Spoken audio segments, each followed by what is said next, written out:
အားလုံးပဲမင်္ဂလာပါ UK Match Day ရဲ့ Facebook နဲ့ YouTube Channel ကနေကြိုဆိုပါရစေဘရူးနေ့ညမှာတော့ EFL ရဲ့ဒုတိယ Semi Final ဖြစ်တဲ့ Manchester Derby ပွဲကစားမယ်ဆိုတော့ Manchester Derby ပွဲမတိုင်မီအင်္ဂါနေ့ညမှာတော့ London Derby ဖြစ် Tottenham Hotspur က Brentford ကိုနိုင်ပြီးတော့သူတို့ကဘောလုံးပွဲတက်သွားပြီဆိုတော့ Jose Mourinho အတွက်နောက်ထပ်တစ်ချိန်ဘောလုံးပွဲတက်သလို Spurs အတွက်လည်းဒီပြိုင်ပွဲမှာ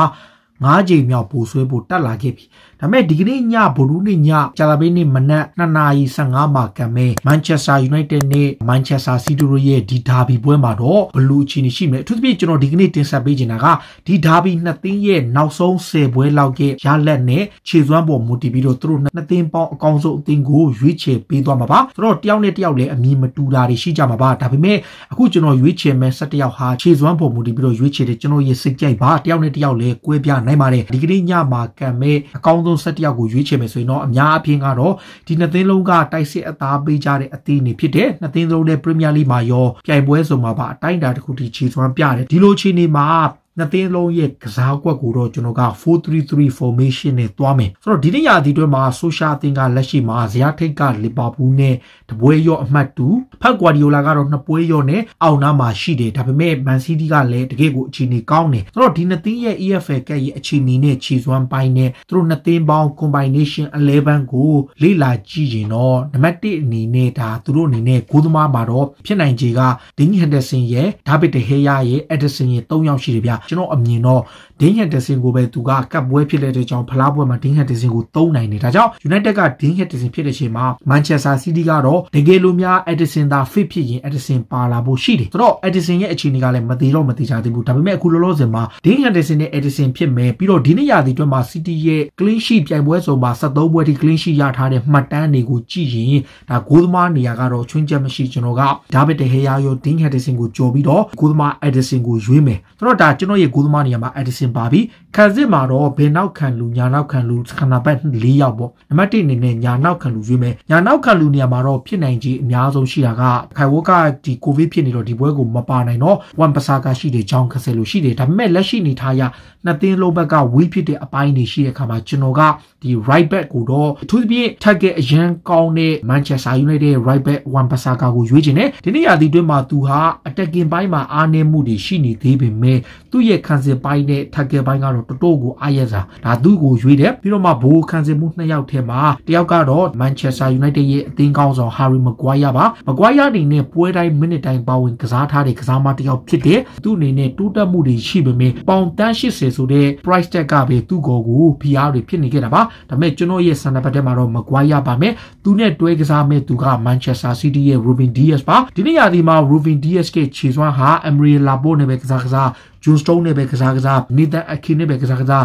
Eric Garcia နဲ့ပဲကစားသူပါတဲ့ခံစစ်ကအရန်ကိုကောင်းတယ်ဒါကြောင့်ခံစစ်မှာတော့ Ruben Dias နဲ့ Maguire အတွဲကိုထားပြီးတော့ဘယ်နောက်ခံလို့ဖြစ် Man City မှာတော့ Benjamin Mendy ရဲ့ Zinchenko ရဲ့ João Cancelo ရှိတယ် Manchester United မှာတော့ Luke Shaw နဲ့ Alex Telles ဒါပေမဲ့လက်ရှိနေထားရအဲ့ကစားမတွေအားလုံးတဲ့အကောင်းဆုံးက João Cancelo ပါ Cancelo ဟာဒီနေ့ရာသီမှာ right back မှာလည်းတော်တော်လေးကောင်းတယ် left back မှာလည်းတော်တော်လေးကောင်းတယ်ဒါကြောင့်ကျွန်တော်ကတော့ဒီနေ့ပွဲမှာသူ့ကို Cancelo အနေနဲ့Man City ကခိုင်ဝိုကာပါဖို့ဆိုရင်သူ right back ခိုင်ဝိုကာပါလာမယ်ဆိုရင်သူက left back စားမယ်ဒါပေမဲ့ Manchester Derby combination မှာတော့သူ့ကိုကျွန်တော် left back ဖြစ်ရွေးပြီးတော့ဒါ Luke Shaw နဲ့ Alex Telles လည်းပိုကောင်းတယ်ပိုလဲ chance create လုပ်နေတဲ့ကြောင့်ဘယ်နောက်ခံလို့ဖြစ် Alex Telles နဲ့ Luke Shaw ကိုကြော်ပြီးတော့ João Cancelo ကိုရွေးပါမယ်ပြီးတော့မှကွင်းလေ3ယောက်မှာတော့ကျွန်တော်သဘောကျတဲ့ကစားမတွေရှိတယ်ကွင်းလေမှာကဒီ defensive midfield မှာဖြစ်နိုင်ခြေက Manchester United မှာ Fred တို့ Tomine တို့ရှိတယ် Man City မှာဆိုရင်တော့ Rodri ရှိတယ်ဒီနေ့ရာသီရ Twingo တွေထက်ကလပ်အသင်းတစ်သင်းရဲ့အဓိကမောင်းနေတဲ့ပုံစံပေါ့ပွဲတိုင်းမှာ consistently ကစားခွင့်ရတာက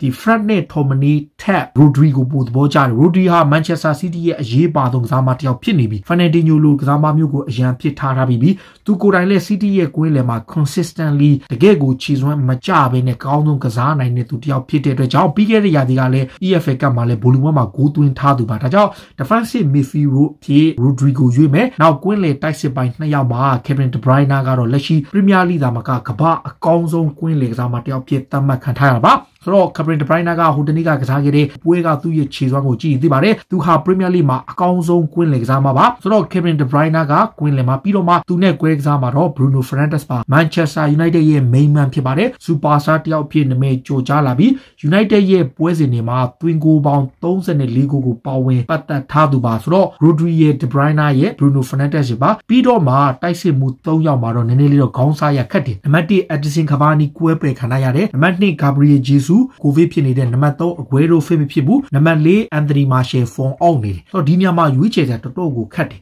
နံပါတ်1အနေနဲ့တော့အထောင်တိုက်စစ်မှုအဖြစ်ကျွန်တော်ရွေးချယ်တဲ့ကစားသမားတွေမရွေးခင်မှာတောင်ပန်တွေကိုအရင်ဆုံးရွေးမယ်တောင်ပန်တွေကိုအရင်ရွေးတဲ့အခါမှာဘယ်တောင်ပန်မှာဆိုရင် Raheem Sterling ရှိတယ် Marcus Rashford ရှိတယ်တခြားရွေးချယ်စရာတခြားသူတွေလည်းရှိတယ်ဆိုတော့ဒါနံပါတ်1အနေနဲ့တော့ဒါကျွန်တော်ရွေးချယ်တာကပုံမှန်တိုင်းဆိုရင်တော့ဘယ်တောင်ပန်မှာ Raheem Sterling ရော Marcus Rashford ဟောကတကယ်ကို outstanding ပါဒါပေမဲ့ကျွန်တော်တို့မှာတိုက်စစ်ပိုင်းမှာလိုအပ်ချက်တွေလည်းရှိတယ်ဒါကြောင့်ကျွန်တော်ကဒီဘယ်တောင်ပန်ကိုတော့ Manchester City ရဲ့တောင်ပန်ကစားသမား Raheem Sterling ကိုရွေးတယ်ပြီးတော့မှညာတောင်ပန်ကတော့ကျွန်တော်ရဲ့အဓိကပြဿနာပဲရွေးချယ်ရအရန်ခက်တယ် Man City မှာဆိုရင် Riyad Mahrez ကစားတယ် Bernardo Silva ကစားတယ် Phil Foden ကစားတယ် Phil Foden ကတခါလေကျရင်ဘေးတခါကျရင်ညာပြီးတော့မှဒီနေရာမှာ Ferran Torres လည်းကစားတယ် Manchester United မှာတော့ Daniel James နဲ့တစ်ဖက်က Mata ပဲရှိတယ်ညာတောင်ပန်ဟာနှစ်သင်းလုံးတော့ဝီးဖြစ်နေတယ်ဒါပေမဲ့မဖြစ်မနေထည့်ရမယ်ဖြစ်တဲ့အတွက်ကြောင့်ဒီနေရာမှာကျွန်တော်ကတော့အခုလောလောဆယ်ပေါ့အခု3-4ပွဲလောက်ရှိပြီ City ကအခုသူ့ကိုပြန်သုံးနေတာဒါ Bernardo Silva ကိုကျွန်တော်ညာတောင်ပန်ဖြစ်သုံးခြင်းတယ်ဒါကြောင့် Bernardo Silva ကိုညာ Raheem Sterling ကိုပဲအထောင်တိုက်စစ်မှုဖြစ်တော့အခုAguero သာ fit ဖြစ်ရင်တော့တမျိုးပေါ့ဒါပေမဲ့ Aguero လည်း fit မဖြစ်ဘူး Cavani ကလည်းပွဲပေဖြစ်တဲ့အတွက်ကြောင့်ကျွန်တော်ကတော့ Man City တိုက်စစ်မှုတွေထက် Marcus Rashford ကိုပဲရွေးချင်ပါတယ်ဒါကျွန်တော်ရဲ့အထောင်တိုက်စစ်မှုပါဒါကျွန်တော်ရွေးချယ်တဲ့ 4-3-3 ပေါ့ဒီကနေ့ညမြန်မာစံတော်ချိန်နနက် 2:15 မှာကန်မဲ့ Manchester Derby Old Trafford ကပွဲက EFL Cup Semi Final ရဲ့ပွဲပါကျွန်တော်နှစ်သင်းပေါင်း combination 11မှာ Golma Edison, João Cancelo, Maguire, Ruben Dias နဲ့ဟိုဘက်က Wan-Bissaka, Rodri, Kevin De Bruyne, Bruno Fernandes, Raheem Sterling တစ်ဖက်က Bernardo Silva နဲ့ထိပ်ဆုံးကတော့ Marcus Rashford ပါပြီးသက်တွေကရောဘယ်လိုမျိုးမြင်ကြလဲဒါကိုယ့်ရဲ့အမြင်နဲ့ဖြစ်နိုင်ကြည်တွေဘယ်သူကိုလဲချင်လဲဘယ်သူကိုအပြောင်းလဲလုပ်ချင်လဲဒါ Manchester နှစ်သင်းရဲ့ combination မှာနောက်တစ်ခုကမေးချင်တာကဒီနှစ်သင်းအကြောင်းပြောရင်းနဲ့မှာဒီပွဲဟာ semi final ပွဲစဉ်လည်းဖြစ်တယ်ဘိုလူပွဲကရော semi final ပွဲကရောလူ9ယောက်လဲလေခွင့်ရရှိမှာဖြစ်သလိုဒါအပြင်သူတို့အနေနဲ့ VR လဲသုံးဆွဲမှာဖြစ်ပါတယ်ဆိုတော့ Old Trafford မှာကံမဲ့ပွဲအပေါ်ကိုပရိသတ်တွေနဲ့ဘယ်လိုမြင်လဲ